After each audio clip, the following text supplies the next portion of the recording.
warden. And when Patrick Joseph Shine said on Leicester Street in his rich Irish tenor voice, "Lights out," the damn lights went out all over the neighborhood. Name, please. Bud Abbott. Costello's mine. You don't understand. Hollywood stars left stateside did their part too, becoming pitchmen for war bonds. Bond. You're saving your money by lending it to Uncle Sam. See, Uncle Sam needs that money to build ships and planes, tanks. And what? Tanks. You're welcome. Virtually everyone would do something for the war effort. At the very least, that meant adjusting to the rationing of a slew of items formerly taken for granted. There was gas rationing, and you had either A stickers or B stickers or C stickers, which you put in the windshield of your car, and it told how much gas you were allowed.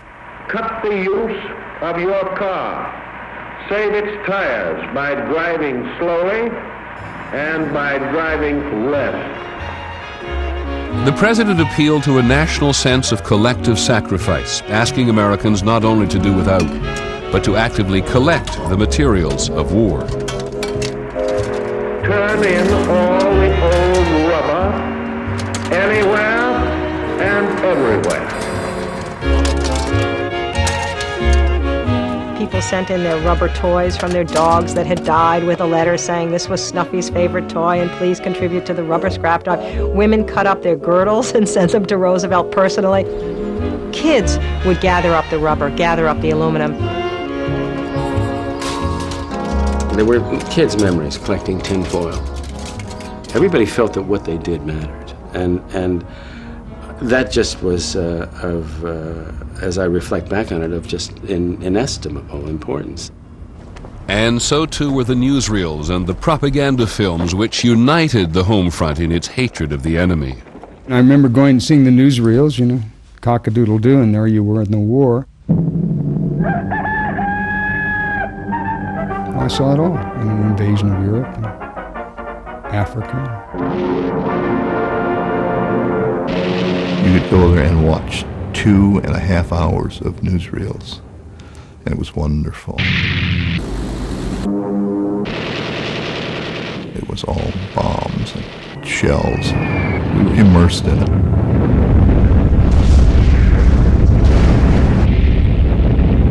You had to hate the enemy. I mean, the Germans were despicable. The Japanese were indefensibly horrible.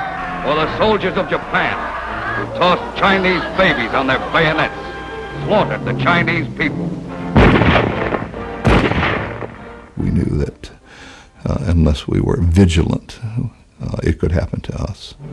For these men who would be committing these same crimes today in San Francisco, Chicago, or any town. I was 10 years old. To me, a Jap was a Jap, and the only good one was dead. And I suspect that I pretty well reflected most people in this country in the response to the depiction of the Japanese. The American government's portrayal of the Japanese was as if they were cockroaches, monkeys, beasts, subhuman. The fear and loathing of the Japanese brought on by Pearl Harbor had immediate and drastic consequences for Japanese Americans.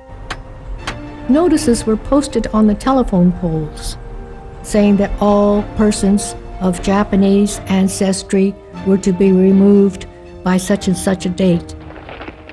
It was a sickening feeling. We were quaking in our boots, not knowing what was going to happen to us. What happened was Executive Order 9066, which mandated that all Japanese Americans be removed from the west coast of the United States, where it was feared they might assist any invading force from Japan. In 1941, one of my classmates was George Murakami, and his little brother Roy was at the school.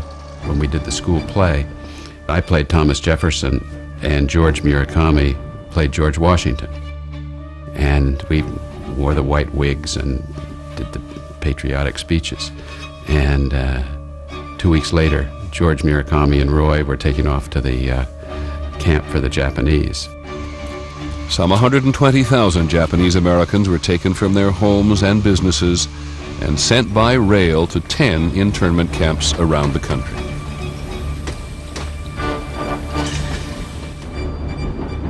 Everybody was beginning to settle down on the train. And all of a sudden, I saw my dad, and he is a very unemotional man, a gentleman. But I saw him take out this hanky and go like this, and it just overwhelmed me. It just crushed me to think that he was taking it so hard. It was called Heart Mountain, Wyoming, and that was our camp. It had barbed wire all around, and those camps, desolate, and no sign of any beauty, life, green, anything at all. It was just total absence of everything.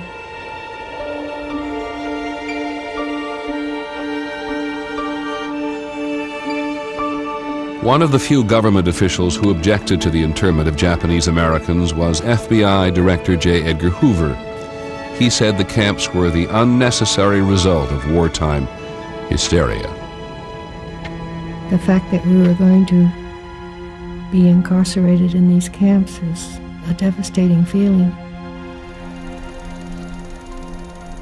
These images are from home movies taken by Japanese Americans forcibly held in the camps. They reveal glimpses of what historians would later call one of the greatest civil rights violations in all of American history.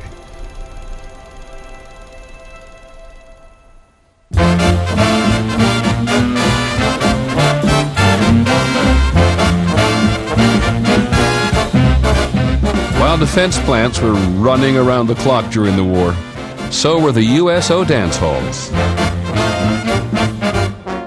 I was in Seattle, port of embarkation. We were up to our ears in men.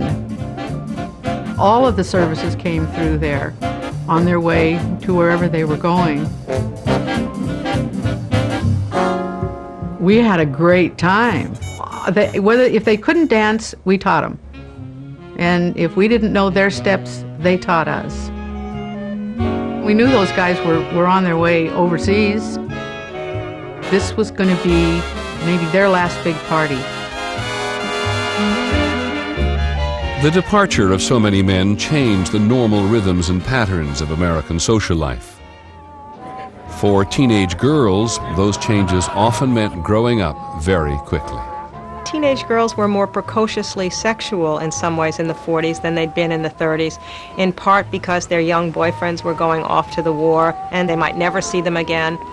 I'll be seeing you. One young man who was not away, kept out of the service by a broken eardrum, would begin a career about now that remained a social phenomenon for half a century.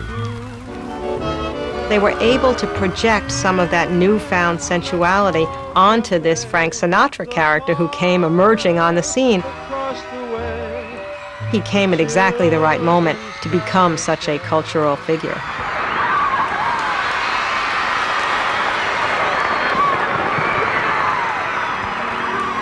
Night and day, you are the one. He was an idol. I mean, he was my heartthrob, my swoon man, everything. I was a true Bobby Sox screamer. The men at the time were less enamored of Sinatra. The Army newspaper, Stars and Stripes, observed, mice make women scream too.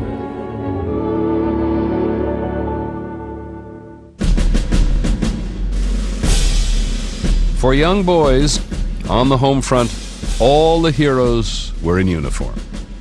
I remember being jealous that I didn't have an older brother.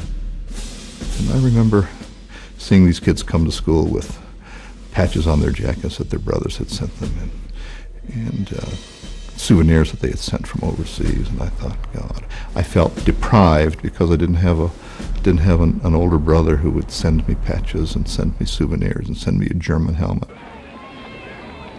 We lived for the war movies. I mean, we fought that war in the East End Theater and the Plaza Theater and the Lakewood Theater. We'd go to Saturday serials, and at that time there were a lot of war movies like Wake Island. December 7th, they struck by the thousands from land, from the sea. Anything from So Proudly We Hail to the Purple Heart to Operation Burma. You get fired up in the movies. I remember once during a movie called Bataan, we were losing badly. I think Robert Taylor was trying to hold the Japanese back and couldn't. And Lefty Brosnan, one of the kids in the neighborhood, stood up and threw a golf ball at the screen to try to stem the Japanese onslaught. And all he did was mess up the screen for the rest of the war because it had a big patch in it that you could always see there, you know, and that was Lefty's patch. We played war constantly. We made our own rifles out of wooden boards. We made machine guns out of fence posts, cutting down the enemy. But we had no concept, absolutely none. Nor did most of our parents, absolutely how brutal it was. Families on the home front weren't likely to get much of the truth about the war from the letters that GIs wrote home. What they were doing was assuring their people that they were okay, not in any danger, usually an intense lie, that we were going to win the war very soon, and please send another pair of dry socks, and things like that. I mean, nobody ever told the truth. You know, I'm sick to death of this. I think I'm going to have a breakdown. I think I'm going to go mad. You didn't say that kind of thing because it would have bothered the recipient.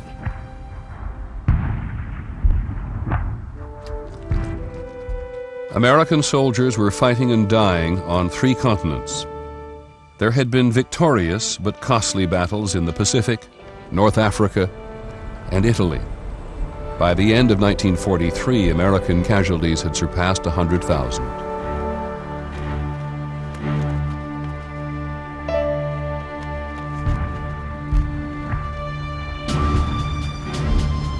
People with fathers or brothers or sons in combat were always conscious that someday that knock on the door and the Western Union man would be there with a telegram, you know, with the bad news. Every time the doorbell rang and I didn't know anybody was coming, you're sitting there, is this my telegram, you know? And finally it came. We just couldn't believe it. They were coming back from Berlin. As they were getting closer to England, they got near Benthie, Germany, they were hit by flak, and they shot the plane down. Officers had to wait to jump before the other fellows jumped out. So he was about one of the last ones out. He jumped and his parachute never opened. He was too close to the ground. Out of 10 men, 3 of them came back.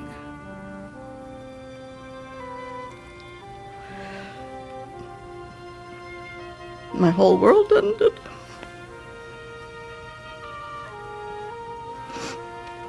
He was a pilot. We were proud of him. I still am. This was increasingly familiar on the home front. The gold stars placed in the windows of families who had lost a loved one. The realization that this was not fun anymore came to us when the kids from the neighborhood started dying in the war.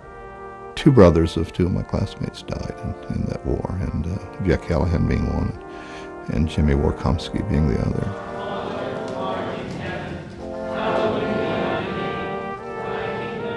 It was a small neighborhood and it was a small parish. So then I found myself being thankful that I didn't have a brother who was at risk, that I wouldn't have to sit with my mother while she wept in church while they played taps and folded the flag and gave it to her.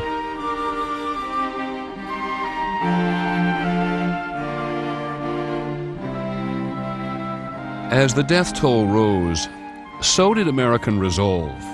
With the fighting entering its 3rd year, the home front was anxious for a deciding battle, one that would end the war and stop the killing.